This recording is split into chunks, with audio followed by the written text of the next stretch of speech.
Bismillahirrahmanirrahim. Alhamdulillahirabbil alamin. Allahumma sholli ala sayyidina Muhammad wa ala ali sayyidina Muhammad. Assalamualaikum warahmatullahi wabarakatuh. Halo teman-teman, apa kabar semua? Mudah-mudahan teman-teman selalu dalam lindungan Allah Subhanahu wa taala. Amin. Alhamdulillah, di video kali ini saya akan bacakan komen dari teman kita. Oke. So di sini mbaknya tuh bilang seperti ini ya. Aku yakin kalau majikan bisa baik gitu, pasti helpernya juga baik. Yang kasihan itu helpernya baik, kerja capek, tapi majikan jahat. Tapi enggak jarang juga yang majikan baik, tapi helpernya kurang ajar. Ya, jadi di sini kalau menurut dari saya pribadi nih Mbak ya, karena saya kan udah lama kerja di Singapura ya. Namanya kerja dimanapun tetap aja sama Mbak, nasib-nasiban. Ya karena apa? Yaitu tadi mungkin kita itu berusaha. Ya di sini kita memang sadar kita ini hanyalah menjadi seorang pembantu rumah tangga ya, bisa dibilang seperti itu. Tapi apa? Kita sudah berusaha dengan semaksimal mungkin, tapi majikan masih kurang terima. Tapi ada juga mungkin yang ART-nya itu benar-benar bisa dibilang jahat kayak gitu ya, suka ngelawan omongan dari majikan, tapi majikannya masih bisa sabar. Apakah hal seperti ini ada? Ada juga yang sebaliknya ya, karena mungkin helpernya ini orangnya nurut karena masih baru ya, belum berani ngelawan dari omongan sang majikan, terus majikan akhirnya nginjek-nginjek sama ART-nya, akhirnya majikan berbuat jahat ke ART-nya. Apakah hal seperti ini ada? Ada teman-teman. Jadi di sini yang namanya kerja di luar negeri ataupun di mana saja itu sama. Kerja mengadu nasib gak ada yang tahu teman-teman ya. Apakah nantinya kita akan dipertemukan dengan majikan yang baik atau mungkin sebaliknya. Semua itu kita ini teman-teman ya, buat kalian semua. Saya di sini pesan buat teman-teman saya semuanya yang saat ini kalian masih berada di Indonesia, yang masih numpang proses di PT, jangan sampai kalian itu meninggalkan sholat. Jangan sampai meninggalkan sholat teman-teman. Ya, kalau bisa dekatkan diri selalu sama Allah, berdoa, terus berdoa. Karena apa? Kalau misalkan kalian hanya berusaha saja, mengandalkan tenaga kalian, itu hasilnya benar-benar gak bisa perfect teman-teman. Karena apa? Semuanya akan berjalan dengan lancar, semuanya akan berjalan dengan baik, ya kalau kalian itu gak meninggalkan sama Allah, kayak gitu teman-teman. Ya, tapi semua ini tergantung juga pada kalian. Semua ini terserah pada kalian mau percaya atau enggak. Karena apa? Kita sampai saat ini masih bisa bernafas. Sampai saat ini kita masih diberikan banyak rezeki teman-teman. Itu siapa yang berikan? Karena Allah kan teman-teman. Jadi jangan sampai kita meninggalkan apa yang menjadi kewajiban kita. Ya. Di sini saran saya buat teman-teman semuanya yang masih ada di PT, kalau bisa mah ayo Mbak bangun malam, sholat tahajud. Buat apa sih Mbak Asih? Tujuannya apa sih Mbak Asih? Agar nanti setelah nanti kalian dapat job itu benar-benar pas buat kalian. Jobnya itu nggak terlalu berat ya. Terus nantinya kalian itu setelah sampai di Singapura itu diterima dengan apa adanya. Karena banyak sekali dari teman-teman yang masih pemula ya, itu akan mengeluh di saat proses adaptasi dengan keluarga majikan. Katanya majikanku cerewet banget Mbak, majikanku dikit-dikit komplain, masalah sedikit digede-gedein. Nah, apakah kalian mau mengalami hal yang sama seperti ini? Tentu tidak kan teman-teman. Untuk itu ayo buat teman-teman yang saat ini masih ada di PT, ayo Mbak, dekatkan diri selalu sama Allah, minta sama Allah yang terbaik untuk diri kalian, yang terbaik untuk kalian teman-teman. Nggak mudah, bekerja di Singapura tuh nggak gampang. Kita akan dihadapkan dengan keluarga majikan, kita dihadapkan dengan pekerjaan, kita harus bisa menghandle semuanya sendirian teman-teman. Dan kita di sini dituntut untuk cekatan. Dalam arti apa? Cepat bisa menghandle semua pekerjaan yang ada di rumah majikan. Dan ini semua butuh waktu teman-teman. Ya karena apa? Kerja di Singapura itu nggak seperti di Indonesia. Saya sudah berulang kali ngomong ya, kerja di Singapura itu nggak gampang. Apalagi komunikasi teman-teman, memakai bahasa Inggris. Kalau kalian diajak ngomong dengan majikan, terus kalian itu nggak paham, terus bagaimana teman-teman? Coba kalian bayangkan. Misalkan kalian diajak ngomong oleh si mem, terus kalian nggak paham. Bagaimana perasaan kalian teman-teman? Iya, kalau majikan kalian itu bisa menerima kekurangan kalian mah is okay ya. Tapi kalau misalkan majikan kalian tuh orangnya nggak sabaran, majikan kalian tuh pengennya mendapatkan pembantu yang benar-benar perfect. Kalau diajak ngomong cepet understand, kalau diajak ngomong cepet paham, kalau diajarin kerja cepet tanggap. Kayak gitu. Terus bagaimana teman-teman?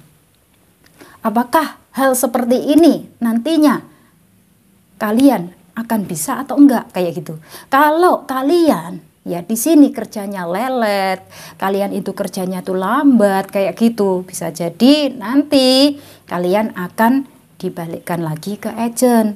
Setelah dibalikkan lagi ke agent, kalian sudah pasti akan dikenakan tambahan potongan gaji lagi, Mbak. Sayang. Kalau dipikir-pikir sayang. Karena apa? Dari PT Indonesia aja sudah dikenakan potongan gaji 8 bulan. Setelah sampai di rumah majikan, ternyata sama majikan dibalikkan lagi ke agent dengan alasan karena kerjanya lelet. Dengan alasan diajak ngomong gak nyambung. Nah, apakah kalian tidak merasa rugi kalau dibalikkan ke agent? Sudah pasti rugi besar, Mbak, ya. Kalian di sini harus bisa yang namanya cepet diajak ngomong dengan majikan itu harus benar-benar paham. Kalau diajarin kerja harus cepat-cepat tanggap. Nggak boleh sering lupa teman-teman. Biasanya anak-anak yang masih baru itu sering-sering lupa. Karena apa? Pikirannya belum fokus ke pekerjaan. Pikirannya kadang masih mikirin keluarga yang ada di Indonesia. Kadang pikirannya kepingin pulang ke Indonesia. Kadang pikirannya masih mikirin keluarga, mungkin mikirin anak, mikirin orang tua, dan lain sebagainya. Karena apa? Saya juga pernah mengalaminya seperti itu teman-teman. Waktu pertama kali datang bekerja ke Singapura, waktu diajarin oleh majikan, semuanya itu ngeblank teman-teman. Apa yang diajarkan oleh majikan sering lupa. Sering lupa. Kalau diajak ngomong oleh majikan, nggak nyambung. Tapi alhamdulillah, saya bersyukur. Karena apa? Majikan saya orangnya mau menerima kekurangan saya. Kayak gitu teman-teman. Majikan ngomong, kamu nggak apa-apa kalau diajak ngomong nggak nyambung. Nanti pelan-pelan pasti kamu bisa ngomong bahasa Inggris. Kamu di sini saya ajarin cara kerjanya agar kamu bisa nantinya bekerja dengan sendiri. Itu juga butuh waktu teman-teman. Ya, karena apa? Majikan saya itu nggak selalu ada di rumah. Dua-duanya semuanya bekerja di kantor. Mulai dari pagi nanti pulang sore. Dari pagi nanti pulangnya sore. Kayak gitu. Jadi di sini buat kalian semua yang sungguh-sungguh harus serius. Waktu kalian belajar di PT, waktu kalian mungkin saat ini masih numpang proses di PT, harus yang fokus teman-teman. Ya, harus ingat bahwasanya apa benar sih apa yang diomongkan oleh Mbak Asih. Kalau kalian nggak percaya, nanti setelah kalian tiba di rumah majikan, kalian akan merasakannya sendiri. Oh iya, ternyata benar omongannya Mbak Asih.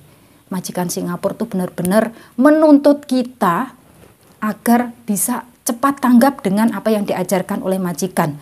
Entah tentang pekerjaan, entah tentang apapun itu.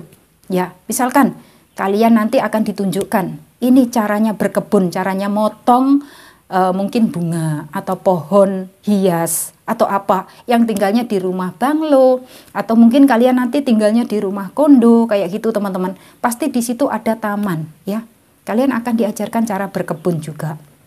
Kalian juga akan dikasih tahu ini harus dikasih airnya mungkin 1 minggu berapa kali kayak gitu tuh harus diingat-ingat teman-teman. Kalau sampai mati itu nanti majikan bisa-bisa nggak happy. Kalau majikan nggak happy, sudah pasti akan ngasih muka yang hitam, teman-teman. Karena apa?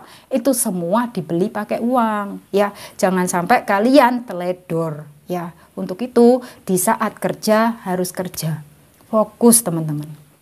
agar majikan kalian itu suka sama kalian, agar nanti kalian itu ya mungkin siapa tahu setelah finish potongan gaji langsung dinaikkan. Setelah finish potongan, kalian mungkin akan dikasih pinjaman langsung 2 bulan. Apakah hal seperti ini ada? Ada teman-teman. Tergantung dari kalian sendiri. Ya, apakah kalian di situ anaknya rajin? Sudah pasti di sini teman-teman, majikan itu bisa menilai loh. Ya, oh anak ini orangnya rajin bekerja. Anak ini orangnya baik, kalau dikasih tahu nggak suka ngelawan, kalau dikasih tahu nggak pernah bantah, kayak gitu. Sudah pasti majikan itu akan seneng, kayak gitu teman-teman. Apalagi kalau kalian diajarin masak, terus cepet tanggap, dan masakan kalian tuh enak. Ya, mungkin kalian bisa masak rendang, atau mungkin kalian bisa masak soto, mungkin majikan kalian mencicipi atau mencoba kayak gitu teman-teman, terus akhirnya suka. Akhirnya apa? Dari situ kan majikan sudah pasti seneng punya ART yang pandai masak, punya ART yang pintar masak. Itu pasti majikan kalian akan suka. Apalagi kalian punya yang namanya keahlian memasak. Itu benar-benar menambah poin teman-teman ya. Kalau bisa buat kalian semuanya nantinya setelah tiba di rumah majikan, karena di situ kalian masih baru, itu sudah pasti perlu yang namanya proses adaptasi. Itu perlu kesabaran Mbak, perlu ekstra sabar. Karena apa? Butuh waktu yang sangat panjang. Butuh waktu untuk belajar tentang rutinitas yang ada di rumah majikan. Mulai dari pagi sampai malam. Mulai dari hari Senin sampai hari Sabtu. Ya, bagi nanti yang hari Minggunya off day, jadi kalian di sini nggak perlu mikir. Kalau hari Minggu off day ya harus off day teman-teman. Kecuali kalau majikan kalian menginginkan kalian untuk tetap stay di rumah dan itu dibayar ya. Karena apa? Kalau misalkan hari off day teman-teman, kok kalian tetap kerja, itu yang namanya majikan harus membayar kalian. Kecuali kalau majikan tidak menginginkan kalian untuk stay di rumah, sudah pasti kalian harus keluar dari rumah kayak gitu ya. Jadi di sini misalkan saya kasih contoh, gaji kalian $600 ya kayak gitu. Terus di sini kalian waktunya hari off day disuruh tetap tinggal di rumah. Berarti kalian kan bekerja di situ. Berarti di sini majikan harus membayar kalian. Karena apa? Waktunya off day kalian disuruh stay di rumah, disuruh untuk bekerja. Itu namanya kalian dapat uang lembur kayak gitu teman-teman ya.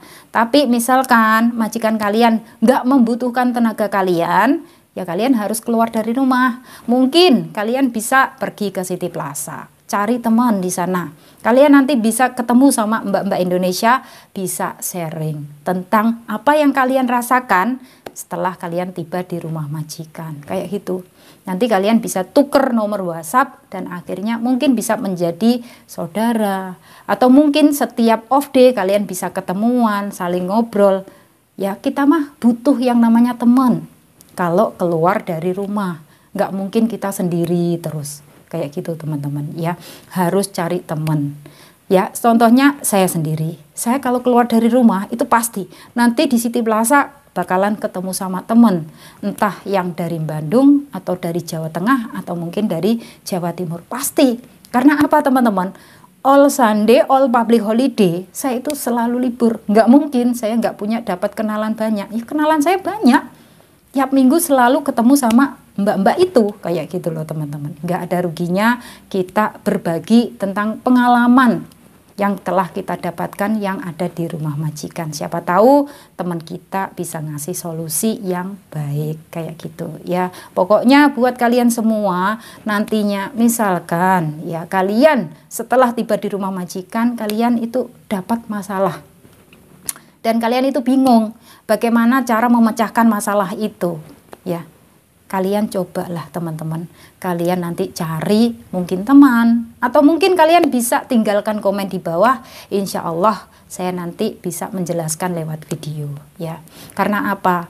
Di balik ujian atau di balik masalah setiap orang itu pasti ada solusinya teman-teman ya. Nggak mungkin kalau masalah itu nggak ada solusinya selagi kalian mau ngomong, selagi kalian mau mencari jalan keluarnya ya.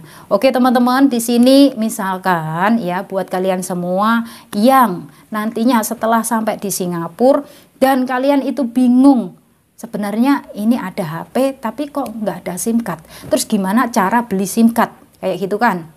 Di sini kalian yang kepengen membeli SIM card harus menunggu work permit kalian sampai jadi dulu. Work permit biasanya jadi sekitar 2 atau 3 minggu ya, akan dikirim ke rumah. Setelah itu nanti kalian bisa datang ke 7-Eleven untuk beli SIM card ya teman-teman. Entah kalian mau belinya kartu Starhub, kartu Singtel, kartu Simba, atau kartu M1. Semuanya terserah pada kalian. Kalau saya sendiri, saya di sini pakai kartu Starhub. Oke teman-teman, semoga saja sharing dari saya hari ini bisa bermanfaat ya. Buat kalian semua yang ingin bertanya, silahkan tinggalkan komen kalian di bawah. Insya Allah nanti akan saya jelaskan lewat video ya. Nggak lupa juga di sini saya selalu memberikan support, memberikan doa serta dukungan buat kalian semua. Semoga kalian semuanya nanti setelah tiba di rumah majikan kalian merasa nyaman ya, kalian mendapatkan pekerjaan yang cocok di hati kalian, kalian nanti bisa selesai sampai finish kontrak. Kalau bisa jangan sampai pindah-pindah majikan ya. Karena apa? Kalau kalian sering-sering pindah teman-teman ya, itu eman, sayang. Mau sampai kapan kalian bisa menerima gaji penuh? Kalau bisa sekali masuk langsung finish kontrak 2 tahun. Oke teman-teman, dan saya akhiri sampai di sini. Akhir kata, wassalamualaikum warahmatullahi wabarakatuh. See you on my next video. Bye-bye.